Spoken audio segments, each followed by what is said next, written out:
Argenti is the latest character to be released into Honkai Star Rail. He has the unique trait that he's able to use his ultimate at half the cost in order to do AoE damage to all enemies. Or if you decide to wait to 100%, you're able to do a massive AoE damage that not only hits all enemies, but then it bounces with extra waves that also hit enemy toughness. Because of this, he can also be an amazing single target damage dealer.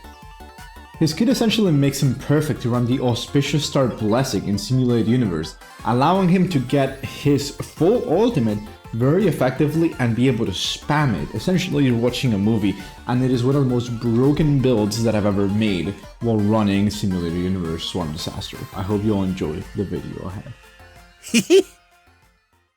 Hey yo, how's it going? Manny here. So genuinely speaking, I've been very surprised and very shocked by the amount of power that Auspicious Star Argenti has in Simulated Universe. Not only because you already have a lot of blessings of the hunt, but on top of that, one of the paths that you are encouraged to pick is Elation, which normally wouldn't really have that many combinations with the hunt itself, unless you're like Topaz or soon to be Dr. Ratio. I feel like that's going to be beautiful for the future whenever I'm running any more Swarm Disasters, just to clear like the last few little achievements that I'm missing.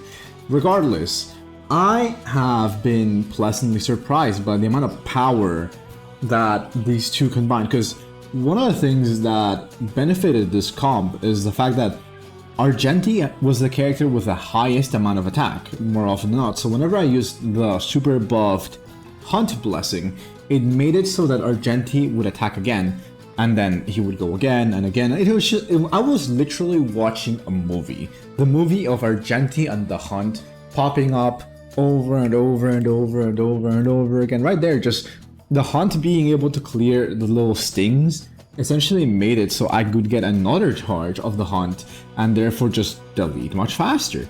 It was absolutely insane and honestly pretty unethical. The main reason as to why Argenti and the blessing of Auspicious Star works so well is essentially because his max ult is considered his total ultimate charge, meaning that even though you're slaying an enemy and you should only get 60% of your ultimate, you're in theory getting 120% if you count his level 1 ultimate as his maximum. That means that you can just freely spam his ultimate over and over again, since in the worst case scenario, when you're running the 60% version, you still have the energy to use a regular ultimate and you're giving a little bit more. And if you kill 2 enemies, then you just instantly get the ultimate again, which is, again, absolutely insane. I don't think I've ever enjoyed playing Simulated Universe as much as I have had with this one. I know that the clear isn't the fastest because I wasn't really that good at it. However, even like when I was running Elation, right?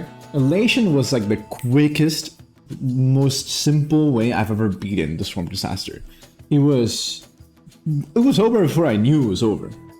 On the Hunt, I feel like I had to think a lot more, but that might have just been because I wouldn't run that many defensive blessings. And the less defensive blessings you have, the more you run into the risk of getting deleted by one of the Swarm Disaster hits. Not the Swarm Disaster, the stings, right? Like hits, the true sting. Because every time they spawn their little underlings, they get an attack damage boost. A total damage boost, not even attack damage, just a damage boost. So any and all damage sources become increased.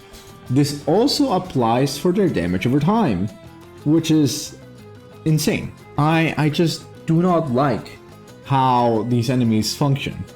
I understand why they function in the way that they function, but I don't agree with them. Nevertheless, I also adore the fact that in the interplay, they encourage you to go for Elation because at some point you might be able to get this blessing that makes it so that all of your ultimates are considered follow-up attacks, and then you just do more damage. And there's others that just like, I believe there was one that's like, enhance your follow-up attacks, and if you upgrade that one, like with the aftertaste, right? Like, and if you upgrade this one, it was like something number 4, I believe, then all of your further aftertastes were gonna do more damage. because it was like every time you use a follow-up attack, your aftertaste increased by 4%, which means you would essentially infinitely stack and just delete quicker and quicker and quicker, and it is just absolutely beautiful. On top of that, one of the things that I do love about Argenti being able to clear this content is the fact that he's erudition.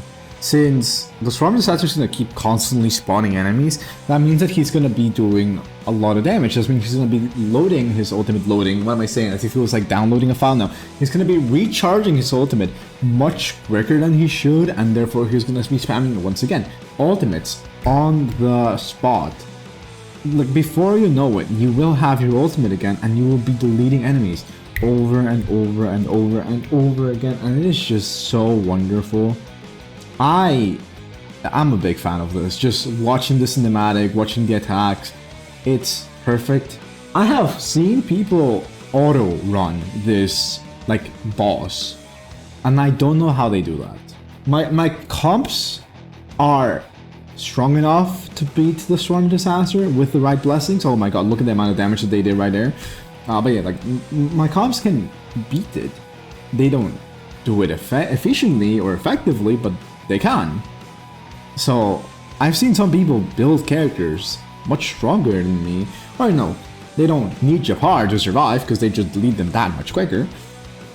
But yeah, no, I'm just eager to reach that end game point, especially since we're soon to get Memory of Chaos 11 and 12, and I feel like I need to gain that power level in order to actually compete against the future of endgame content, because those newer enemies are gonna be even more horrifying, I imagine. And over time, my characters are going to get power crept, my relics are gonna get power crept. Heck, we've seen that with the DOT sets, and I'm just eager to try to beat this game. I zoned out for a second because I just remembered in that moment that Silverwolf just got destroyed, and so did Japard. But Japard is a Giga Chat and he has that passive that lets him revive, so I am very thankful for that, because otherwise I'm pretty sure I would have just died. Just small little details. But with that being said and done, I really hope you all enjoyed this video. I know it's a bit of a mess, I'm a bit sick, I feel like my throat is a bit like dead. Maybe recording isn't the best idea, but it is what it is. I thank you very much for watching for as long as you have. I hope you all have a wonderful and amazing rest of your days, and I'll see you all in the next one. Bye.